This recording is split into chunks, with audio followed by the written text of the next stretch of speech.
Hello and welcome to the Knitmancy Podcast. I am your host Valentina, coming at you from south of Richmond, Virginia. And I got some stuff to talk about. But before that, you can find me down below. I have all my social medias, but a quick overview. You can find me on Ravelry as Knittermancer, on Instagram is Middle of the Madness, and in a couple other places. You can also find me on Tumblr and Twitch as gnollprincess. Hello, computer, please don't do things like that while I'm in the middle of talking. Sorry about that. But yeah, that will be down below. And as well as any information about any of the projects that I am currently working on. I believe everything has a project page. The yarns I'm using might not be on the project page, but if I'm altering anything, that's where to go check, in case you're wondering what I've got planned. So I still don't have anything finished, but that's not a big deal because this is what happens when you are working on a blanket and you kind of are overworking on the blanket. So we'll go from oldest to newest, and then I also have something that recently came in the mail to show off. So oldest, you've seen all the other squares, all the other quadrants.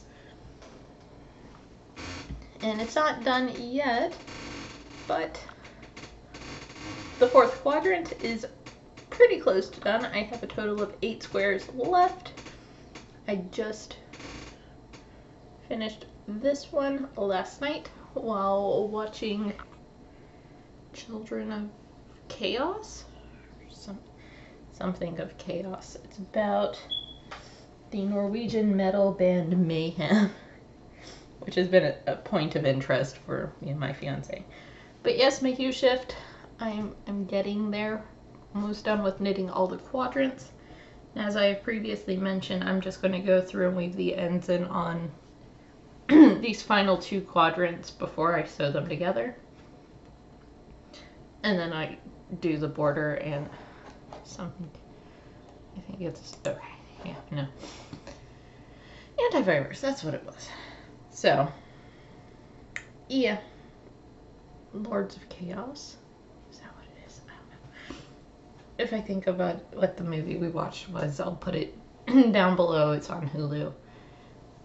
Actually, I'll probably look it up and I'll put it down below and I'll talk about it later, surely. Yeah, so I have 8 squares left and then 3 parts of the border and I'm done.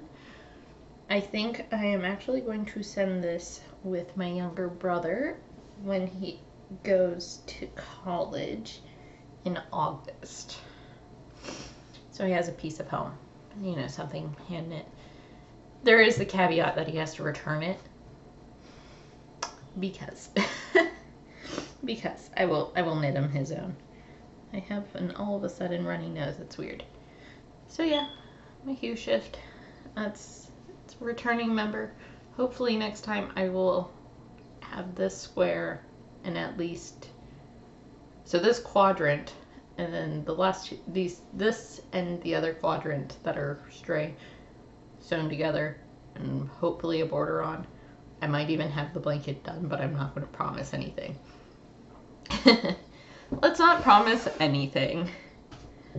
Okay, and then next up is my Hermione's Everyday Sock in Chromatic Yarns and Don't Be a Sad Bear, which I'm pretty sure I showed off this little bear guy last time. So I've got my little black bear. He matches so nicely. So I put him where I was last time, and since then I have knit that much. If you're wondering how much that really is, it's the gusset. It looks like a lot when you think about it, but yeah, that got me through the gusset. I'm accepting it. I do only work, I leave this in my bag and I only work on it when I've left the house. That's just to keep it safe. So I'm going to move my little bear now. If I can get him undone. And I will stick him right here. One of these stitches. There we go. Okay, so now my bear's been moved up to where we are. I will probably be working on this a bunch today because I have an adventure I'm going on to IKEA. My setup might change. We will see. It will take a while before it changes, but we have every plan to be moving me and all the yarn into a different room for some things. Which also means that I have more walls to decorate and I have plenty of things to put on those walls, and I'm very excited. So my final whip to show you is the very beginnings, as in like 7 rows of ribbing for the anarchist socks. They're simply just called Anarchist by Josie Mercier.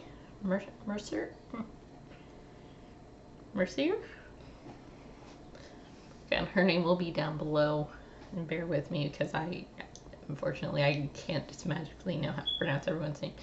So I have like seven rows of ribbing. I need like 2 inches.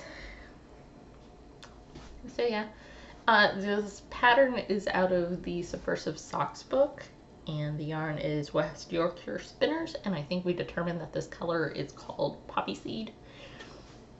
Again, all of this will be down below.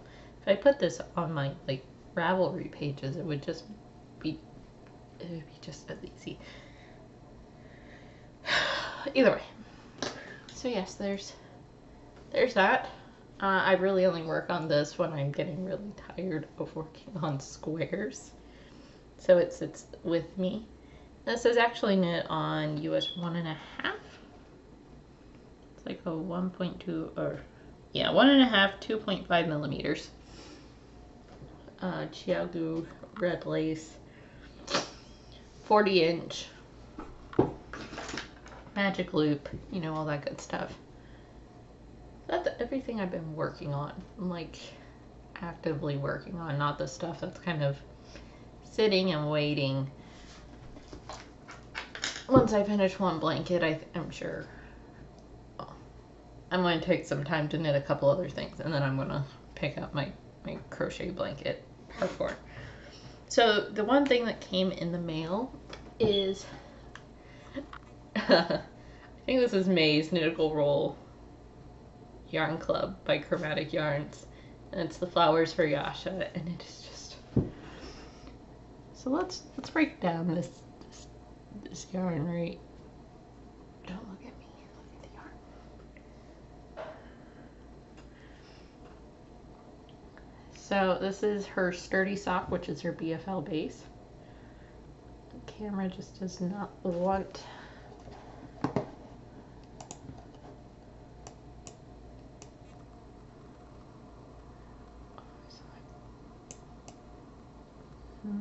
Okay, there's a sweet spot. So this is her Sturdy Sock base, which is her BFL and nylon base. The yarn itself is a really like creamy base. Yeah, creamy base with, I have to make sure like everything is kind of in focus. Okay, right there's good. So we have the cream base with like real large sections of dark gray. I would say it's probably supposed to be like, it's coming up a lot darker on screen right now, but I think it's supposed to be black, much like Yasha's hair is the black and kind of white colors. I think just the base of this yarn is very creamy, so that's where that comes from. And then it's got all of these little pops of various colors. Pretty much, my email just went off. Pretty much in every color of the rainbow.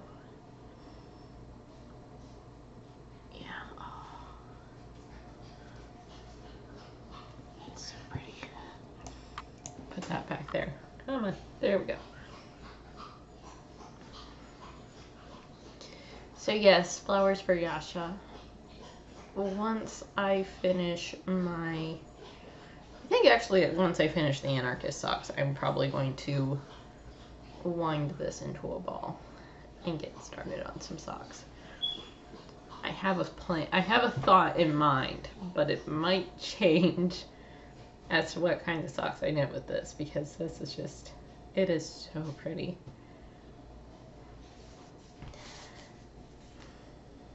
I don't want to do plain vanilla. I want to do something with a pattern that's interesting.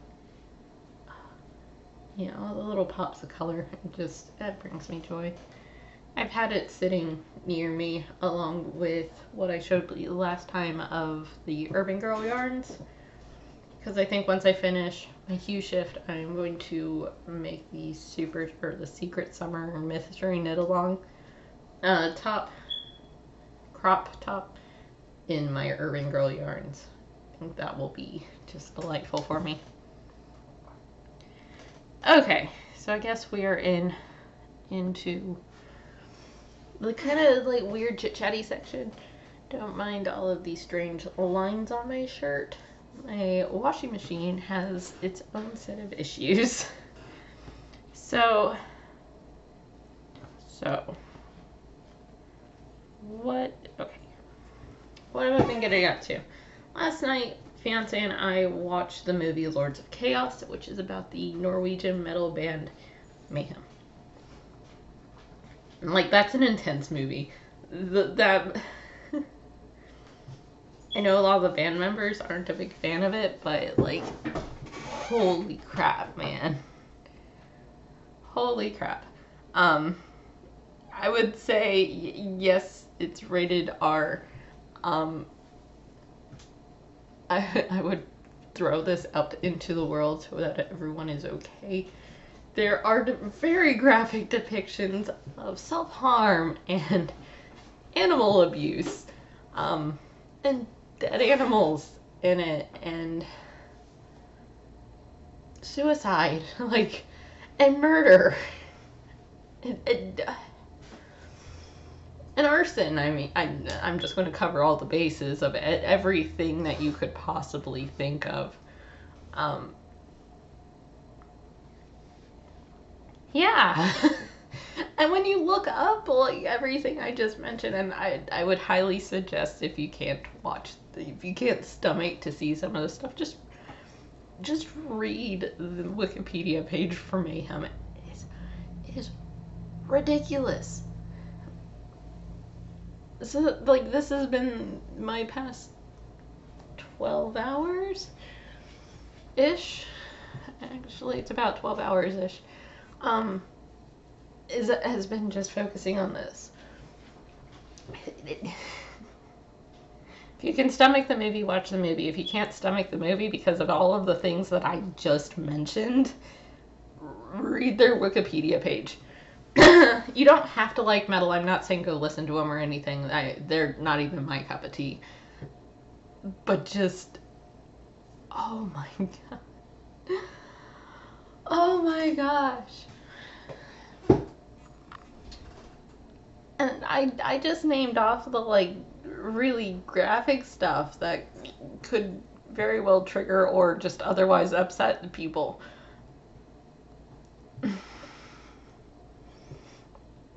And it is on Hulu in the US. I don't know about in other places where to find it, but I'm sure you could find it online to rent or to watch.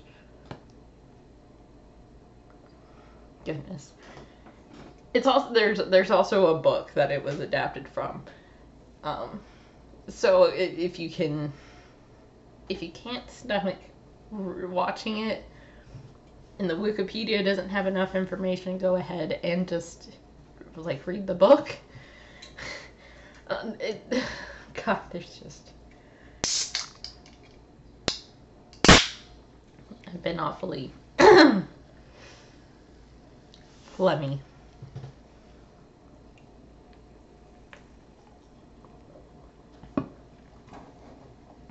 Okay, go away, antivirus. Okay.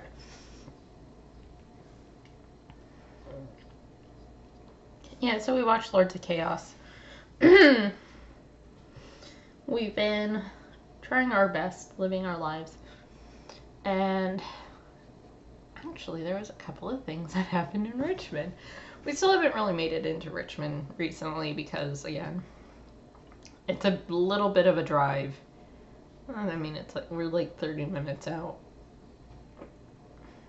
So it's really not a big deal. It's just we can't really do that on a weekday. So my fiance gets home at about 5:30ish. So we're about 30 minutes out, give or take. So going into Richmond just hasn't worked out for us. But I have heard recently, read articles about that we have both yeeted Christopher Columbus into a lake. Good job. Good job, Richmond. As well as protesters might have decided Jefferson Davis didn't need to be up anymore, and I have to agree. I know Jefferson Davis is hanging out in Hollywood Cemetery, but they removed him from Monument Avenue, which I would say Monument Avenue might get more people driving past it. Like, you can go into Hollywood Cemetery and never come across Jefferson Davis unless you're really looking for him or you're really trying to find him. I think I gave direction to where he is in the cemetery last time. But yeah, Jefferson Davis is down. I mean, he's not Virginian. He's not from Virginia. The only reason that we would have him up is because he was the Confederate president. A lot of good that did him, right? I mean, he's... Again, like, my degree is in this, so I get probably slightly more wound up about the Confederacy than most people. And anyone who's, like, taking down a statue of races or will let people forget about the history. Do you not realize, y'all? We have the American Civil War Museum right down at the river in the Tredegar building. If you're going to Belle Isle, you are going to drive past it as you go to attempt to find parking. We have the White House of the Confederacy still up, so I mean, it's not going anywhere. Hollywood Cemetery. There are entire sections in Hollywood Cemetery dedicated to the fallen soldiers of the Confederate States of America.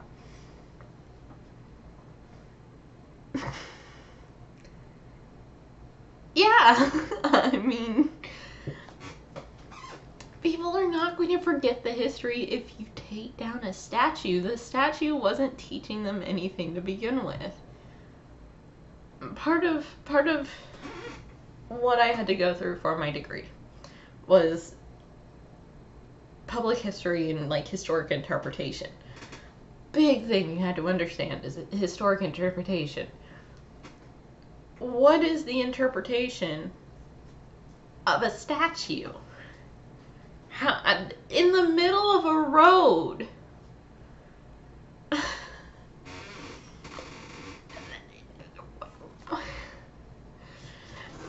And I mean, I do this to my fiance all the time, and I sit there and I'll just, like, randomly, who was the president of the Confederacy?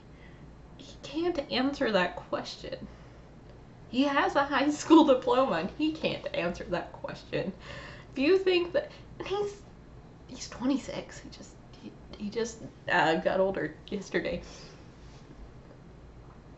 I don't think this is about erasing our history here, y'all. I know the Marines have said that you can't have Confederate flags on display, and excellent, like, go.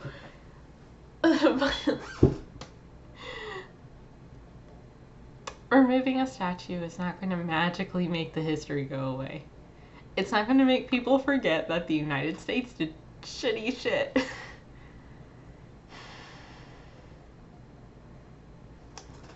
Got a little heated there.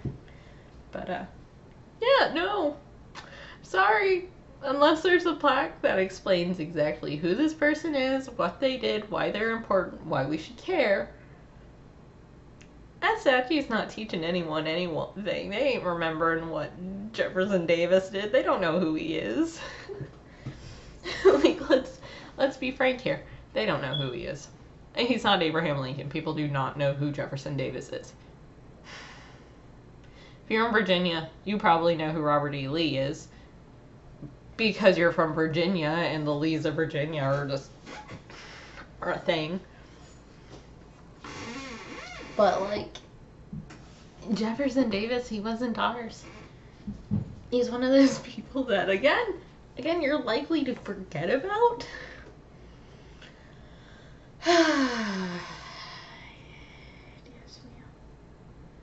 Christopher Columbus, too. You're not going to forget who Christopher Columbus is. I mean, we're talking about Christopher Columbus here.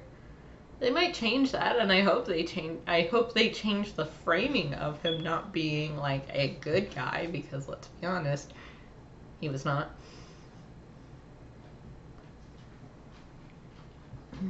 But yeah, I mean, you can make an argument for Stonewall Jackson, but Stonewall Jackson,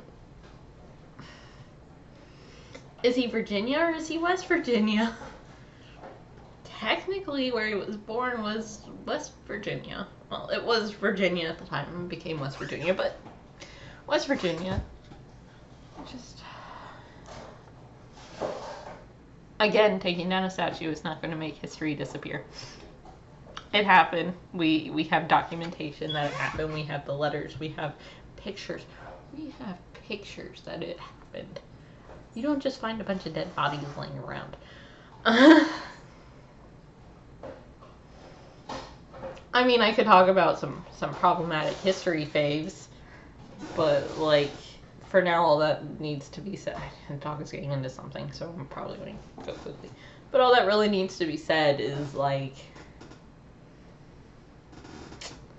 America is and was racist. The racism is just less visible now. And I think with that, I am going to go. I'm going to put this up to debut today, which will be Friday. I'm recording this on Thursday.